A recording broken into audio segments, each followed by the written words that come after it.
Hi Montana, day 39 at the legislature. This morning in Business and Labor, we heard and then immediately passed House Bill 474, which fixes the hours at distilleries.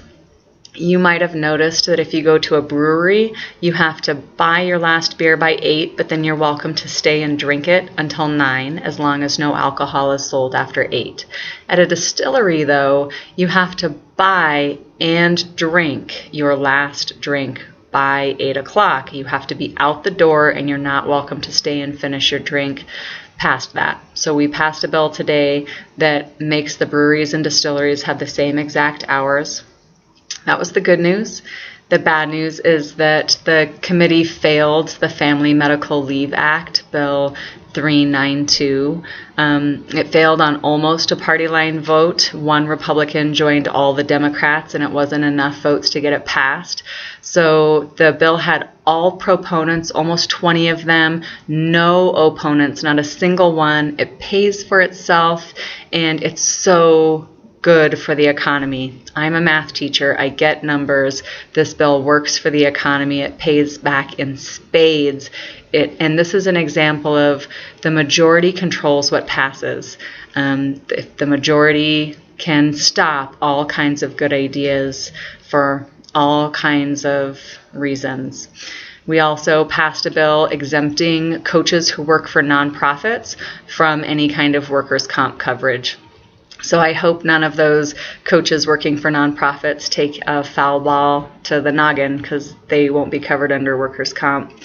On the House floor today, we passed a bill to extend 12 beds at the Montana Developmental Center. This is an issue that got a lot of press over the last 2 years. 2 years ago, the legislature voted to close MDC in Boulder.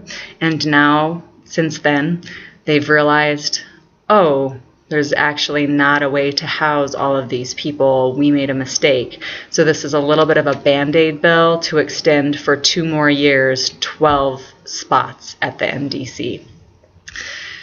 We passed a bill to help accountants do business in Montana. There was a motion to reconsider. It's different than a blast motion. I talked about blast motions yesterday. But a motion to reconsider occurs within 24 hours of a bill failing. And the motion to reconsider today was on the bill about providing mental health care. And it passed barely, but we'll be talking about that bill again on the House floor tomorrow. So there's a glimmer of hope there. There was also a motion to blast House Bill 336. It failed in committee.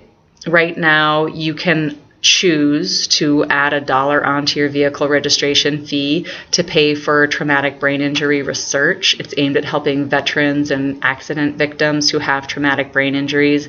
And this bill changes it from an opt-in to an opt-out, which means everyone would get charged an extra $1 on their vehicle registration. That money would go to try to move the needle on traumatic brain injuries. That blast motion failed. So it failed in committee.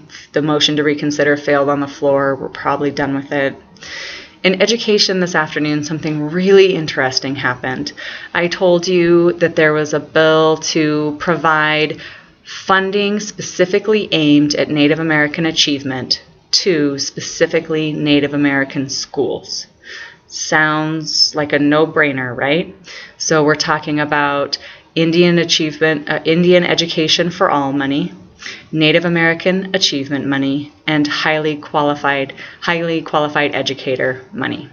And there was a bill that cost $300,000 to provide just those funds to specifically Indian schools on reservations. We had literally a line out the door of people asking for this. These schools provide choice in education on reservations.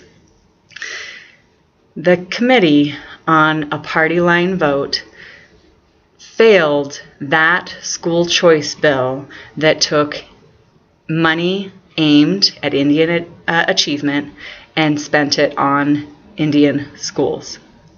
The very next bill was House Bill 376, which creates charter schools for the entire state of Montana.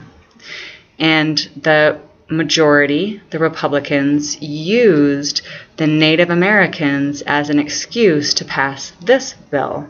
They said that the graduation rates are terrible and we have to do something to fix that. We have to provide some kind of source for these reservation schools. So even though they had just not passed a $300,000 bill that did exactly what they say they're claiming to do, they then passed a nearly $1 million bill that will defund public education across the entire state, limiting all students' rights to a free and adequate public education. The charter school bill will come up to a vote on the House floor, and I will let you know what happens with it. See you tomorrow.